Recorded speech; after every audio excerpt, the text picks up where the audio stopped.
بسم الله الرحمن الرحيم. تركاية تانية من تركات الثانوية العامة، يا طلبة الثانوية العامة ويا طلبة الثانوية العامة الأزهرية، لازم تركز فيها وتاخد بالك منها، وهي تركاية البريزنت بارتيسيبل والباست بارتيسيبل. تركاية اسم الفاعل، تركاية اسم المفعول. يعني هو أصلا اسم الفاعل في الأول، ويعني برضو الاسم المفعول. اسم الفاعل بالمختصر المفيد هو الفيرب اللي آخره اي ان جي. اسم المفعول هو البي في التصريف الثالث للفيرب بإضافة الدي أو الاي دي أو الاي اي دي أو التصريف الثالث من الأفعال الشاذة. ده كده أنت عرفت يعني اسم الفاعل ويعني اسم المفعول. اسم الفاعل هو الشخص الذي يقوم بالفعل. اسم المفعول هو من يتأثر بالفعل. يعني انت كده وصل لك المفهوم. تعال نطبق عليها كقاعدة من قاعدة الثانوية العامة وكتركاية من تركات الثانوية العامة اللي الطالب بيقع فيها. التركاية رقم 2 وهي تركاية البريزنت بارتيسيبل وتركاية الباست بارتيسيبل. تعال نشوف الاكزامبلز اللي عليها. زي For Adam I make some tea. For Adam I make some tea. ننزل في التشويس في الاختيارات نشوف معنى الاختيار. معنى الفيرب هي ويت ينتظر. يعني انا اللي قاعد بنتظر ادم، فقمت عملت لنفسي some tea. عملت لنفسي كوبايه شاي قاعد منتظر ادم. فانا اللي قاعد منتظر، وانا اللي قمت عملت لنفسي cup of tea او some tea. فانا اللي قمت بالفعل، انا اللي انتظرت، وانا اللي عملت بعض من الشاي. فكده انا اللي قمت بالفعل، فالطبيعي ان انا اختار اسم الفاعل. فاسم الفاعل هو الفعل اللي اخره اي ان جي. فالاختيار هنا هيبقى waiting، لان انا اللي انتظرت ادم، وانا اللي قمت عملت لنفسي بعض من الشاي.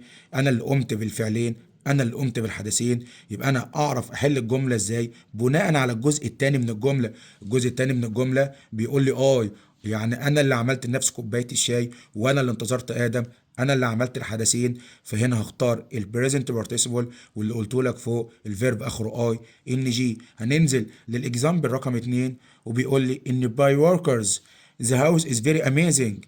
هو الهاوس هنبص للجزء الثاني من الجمله دايما. في جزئيه البريزنت بارتيسيبل والباست بارتيسيبل هنبص للجزء الثاني من الجمله. جزء فانا الفاعل، فبقيت انا اللي عملت الشيء، فاخترت في الاول اسم الفاعل. الجزء الثاني ذا هاوس في الجمله رقم 2 ذا هاوس از فيري اميزنج.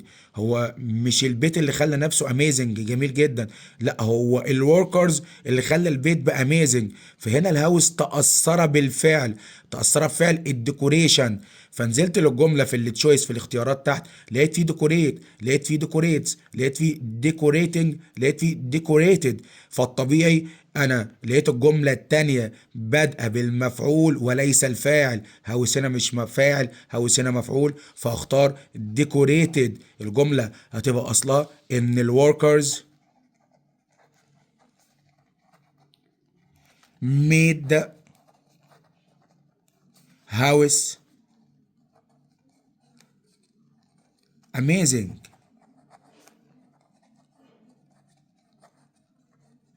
فكده هاوس هنا هتعرب مفعول وليس فاعل. ففي الجملتين، الجمله في الاكزامبل نمبر 1 بدأ بآي، في الجملة الثانية أنا اللي قمت بالفعل، أنا اللي انتظرت، وأنا اللي عملت لنفسي كاب أوف تي بعض من الشاي. أنا اللي عملت الفعلين، أنا اللي قمت بالفعل. الجملة الثانية بدأ بنون باسم تأثر بالفعل، يعني بدأ بالمفعول. فالجملة أصلها إن الوركرز ميد هاوس أميزنج، العمال خلوا البيت فيري أميزنج، جميل جدا. فكده هو محتاج الباست بارتيسيبل وليس البريزنت بارتيسيبل اللي هو التصريف الثالث بإضافة الدي أو الإي دي. فديكوريتد باي وركرز. يبقى كده المثالين، الاكزامبل نمبر 1 هتبقى waiting for Adam I make some tea. الاكزامبل نمبر 2 هتبقى decorated by workers the house is very amazing.